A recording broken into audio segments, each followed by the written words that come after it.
ભરૂચના ખલાસાવાડમાં 2 વર્ષથી ખોરંભે મુકાયેલા રસ્તા અને બ્લોકના કામને લઈ પાલિકામાં રજૂઆત કરાઈ। ભરૂચ શહેરના વોર્ડ નંબર 11માં આવેલા ખલાસવાડમાં 2 વર્ષથી રસ્તો, કુંડીઓ અને બ્લોક નાખવાની કામગીરી અધૂરી છોડી દેવાઈ છે। સ્થાનિક નગરજનોએ પાલિકામાં 5 થી 7 વખત રજૂઆત કરવા છતાં કામગીરી પૂર્ણ કરાઈ નથી। વિસ્તારના સ્થાનિક નગરસેવકો સામે પણ લોકોમાં રોષ જોવા મળી રહ્યો છે। કુંડીઓ ઊંચી કરીને છોડી દેવાતા અધૂરા માર્ગની કામગીરીને લઈ નાના મોટા અકસ્માતો સર્જાયા છે, જેને લઈ ત્રાહિમામ પોકારી ઉઠેલા લોકો આજે રજૂઆત કરવા પાલિકા કચેરીએ પહોંચ્યા હતા।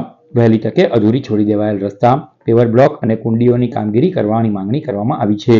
વોર્ડ નંબર 11 ખલાસવાડમાં લગભગ 2 વર્ષથી એ લોકો રોડ અને બ્લોકનું કામ ખોરંભે ચડાવી મૂકેલ છે।